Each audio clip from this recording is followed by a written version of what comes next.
নমস্কার বন্ধুরা, welcome to এসটিউনিক sports. তো আজকে কিন্তু ইস্টবেঙ্গল তাদের ডুরান্ড কাপের দ্বিতীয় ম্যাচ খেলতে চলেছে ডাউনটাউন হিরোসের সঙ্গে। তো বেশ কিছু প্লেয়ারকে কিন্তু আজকে ইস্টবেঙ্গল না পেলেও কিন্তু কোচ কার্লেস কোয়াদ্রাত এই ম্যাচটাকেই কিন্তু নকআউট ম্যাচ হিসাবে দেখছে এবং পুরো 3 পয়েন্ট এনে ডার্বি ম্যাচের আগেই কিন্তু তারা একটা ভালো জায়গায় থাকতে চাইছে। বেশ কিছু পরিবর্তন কিন্তু আজকে আমরা দেখতে পেতে চলেছি ইস্টবেঙ্গলের প্লেয়িং ইলেভেনে বা একাদশের নানান রকম পরিকল্পনা, নানান রকমভাবে কিন্তু আজকে প্লেয়ারদের ব্যবহার সেগুলো দেখতে পেতে চলেছি। তার সাথে সাথে আনোয়ার আলী কি ডুরান্ড কাপ খেলতে পারবে, অনেকেই জিজ্ঞাসা করছিলে, সেই নিয়েও কিন্তু আমরা আপডেট শেয়ার করে নেব এই ভিডিওতে। খুবই ইন্টারেস্টিং একটা ভিডিও হবে, শুরু থেকে শেষ পর্যন্ত দেখো। আর ভিডিও ভালো লাগলে লাইক শেয়ার করে দিও। আর যারা চ্যানেলে প্রথমবারের জন্য এসেছো, মনে করে চ্যানেলটাকে সাবস্ক্রাইব করে তার পাশের বেল আইকনটাকে অন করে রেখো, তাহলে তোমাদের প্রিয় দলের খেলার সমস্ত আপডেট তোমরা এখানে পেয়ে যাবে। তো চলো আর দেরি না করে ভিডিও শুরু করা যাক। তো প্রথমেই যদি আমরা কথা বলি, আজকে ডাউনটাউন ম্যাচ সন্ধ্যা 7টা থেকে কিশোর ভারতী স্টেডিয়ামে রয়েছে। তো অনেকেই কিন্তু এখনও ভাবছো যে ম্যাচটা দেখতে যাব, কিন্তু টিকিট কিভাবে পাবো। তো টিকিট কিন্তু সন্ধ্যা 6টা পর্যন্ত ইস্টবেঙ্গল গ্রাউন্ড থেকে তোমরা পেয়ে যাবে।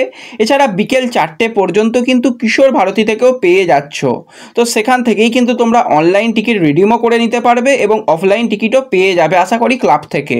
তো সেইভাবেই তোমরা টিকিট কালেক্ট করে নাও এবং ম্যাচটা দেখতে যেও। কিশোর ভারতীতে ম্যাচ রয়েছে, কারণ আজকের ম্যাচে 3 পয়েন্ট পেলে কিন্তু ইস্টবেঙ্গল অনেকটা ভালো পজিশনে থাকবে, কারণ ডার্বি ম্যাচ সবসময় 50-50 ম্যাচ হয়। তার আগে কিন্তু ইস্টবেঙ্গল তার 14 তারিখে ম্যাচ রয়েছে এএফসির কোয়ালিফিকেশান ম্যাচ। সেই ম্যাচের আগে যদি আজকে একটা জয় পায়, টিমের মনোবল অনেক ভালো থাকবে। পরপর দুটো ম্যাচ জিতে এএফসিতে খেলতে যাওয়া মানে অনেকটাই কিন্তু টিমটা ব্যালেন্স থাকবে এবং বেশ কিছু সমস্যা রয়েছে, সেই সমস্যার সমাধানও আশা করা যায় যে 14 তারিখের আগেই হয়ে যাবে। তো টিমটা কিন্তু খুব ভালো একটা মেজাজে থাকবে। তো আজকেও কিন্তু আমরা বেশ কিছু প্লেয়ারকে দেখতে পাবো না ইস্টবেঙ্গলের জার্সি গায়ে। নিশু কুমার তোমরা জানো যে ডুরান্ড কাপ খেলতে পারছে না।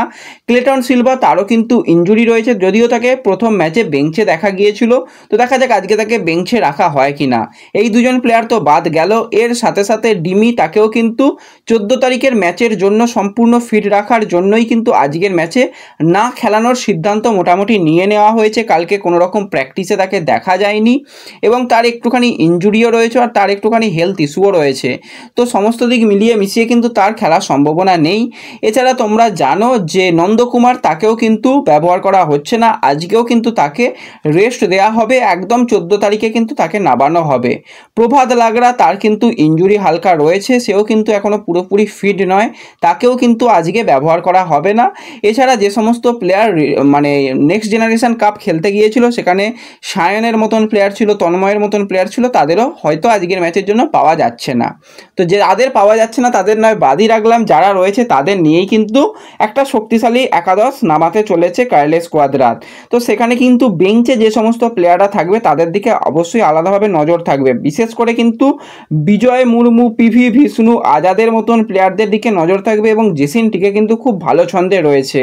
গুরসিমরাতেরও কিন্তু হালকা ইনজুরি রয়েছে, তবুও কিন্তু তাকে মোটামুটি বেঞ্চে দেখার সম্ভাবনা রয়েছে। এবং মনোতোষ টাগলাদার, সেও কিন্তু খুব ভালো নাকি প্র্যাকটিসে করছে। তো মনোতোষের উপরও কিন্তু পরবর্তী সময় ইস্টবেঙ্গলকে নির্ভর করতে হতে পারে।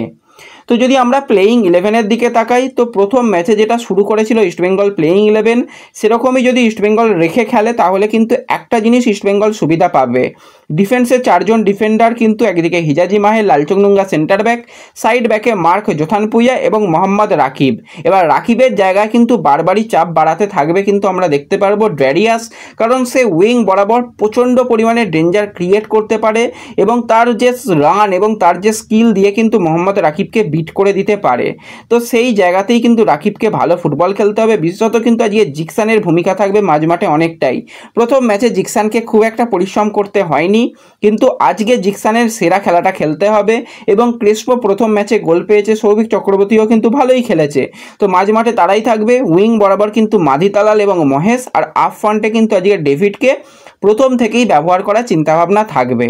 এবার একটা পরিকল্পনা হতে পারে, কারণ ডাউনটাউনের একজন মাঝমাঠের প্লেয়ার রয়েছে, বিদেশি প্লেয়ার, সে কিন্তু পুরো খেলাটা কন্ট্রোল করে ফুটবল খেলাতে পারে এবং প্রচণ্ড পরিমাণে ফিজিক্যাল ফুটবল খেলার সাথে সাথে বল হোল্ড করে খেলতে পারে। তো সেই জায়গাতেই কিন্তু আজকে সৌভিক চক্রবর্তীকে রাখে দেওয়া হতে পারে। এর আগে আমরা দেখেছি Ahmed Zoho, Hugo Boumous, Greg স্টুয়ার্টের মতন প্লেয়ারদের কিন্তু একদম ম্যান মার্কিং করতো সৌভিক চক্রবর্তী। সেরকমভাবে যদি সৌভিক চক্রবর্তী ওই প্লেয়ারটাকে পুরোপুরি ম্যান মার্কিং করে চোর পুলিশ খেলাটা শুরু করে, তাহলে কিন্তু ইস্টবেঙ্গলের মাঝমাঠ অনেকটা ফ্রি ফুটবল খেলতে পারবে, আক্রমণেও কিন্তু ভালো ভালো বল তৈরি করতে পারবে এবং সেখান থেকে গোলের মুখ খুলে যাওয়ার সম্ভাবনা রয়েছে।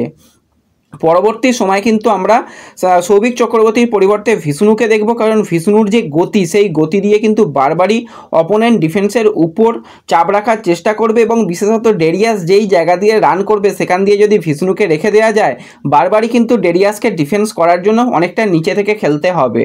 তো এই মাস্টার স্ট্রোকটা কিন্তু দিতে পারে ভিষ্ণুকে এনে কার্লেস কোয়াদ্রাত। এছাড়া কিন্তু আরও বেশ কিছু, যেরকম বললাম আমানের মতন, জেসিনের মতন প্লেয়ার দারুণ ফুটবল খেলছে, তাদেরও কিন্তু পরবর্তী সময় ব্যবহার করা হবে। বিশেষত আমি আজকে চাই ফার্স্ট হাফে যদি গোল এসে যায় বা যদি 60 মিনিট, 65 মিনিট বা 70 মিনিট পর্যন্ত যদি ইস্টবেঙ্গল ব্যবধান বাড়িয়ে রাখতে পারে, তাহলে কিন্তু মাধি তালালকে তুলে নেওয়া সবথেকে ভালো। কারণ 14 তারিখের ম্যাচটা সবথেকে গুরুত্বপূর্ণ, সেখানে বিদেশি প্লেয়ারদের কিন্তু অনেকটাই ভালো ফুটবল খেলতে হবে এবং মাধি তালালকে ওই ম্যাচের জন্য আলাদা করে পরিকল্পনা তৈরি করাতে হবে। তো মাধি তালালকে যত তাড়াতাড়ি তুলে নিয়ে লিডটা নিয়ে আসা যাবে ততটাই ভালো। তো একটা হাই ভোল্টেজ ম্যাচ কিন্তু আজকে হতে চলেছে। প্রত্যেকে ম্যাচটা দেখো। এবার যারা ফ্রিতে ম্যাচ দেখবে তার জন্য কিন্তু সকালের দিকে একটা ভিডিও দেওয়া আছে, সেই ভিডিওর কমেন্ট বক্সটা একটু চেক করে নিও, সেখানে কিন্তু ফ্রিতে দেখার সমস্ত ব্যবস্থাই পেয়ে যাবে। এছাড়া যারা জিও টিভিতে থেকে দেখতে চাও, জিও টিভি থেকে দেখতে পাবে, জিও সিনেমা নয়। আর টিভিতে তো যে জানোই যে তোমরা স্পোর্টস 18-এর চ্যানেল থেকে লাইভ দেখানো হবে। আর ম্যাচের স্কোর লাইন কিন্তু সকলে প্রেডিকশান করে যেও, যারা যারা ভিডিও দেখছো স্কোর লাইন প্রেডিকশান করো। তো দেখা যাক কাদের কাদের স্কোর লাইন মেলে। আগের দিনেও কিন্তু বেশ কয়েকজনের স্কোর লাইন মিলেছিল, আশা করি আজকে বেশিরভাগেরই স্কোর লাইন মিলতে পারে। তো সকলে কিন্তু ম্যাচ বিবেচনা করে স্কোর লাইন প্রেডিকশান করে যেও।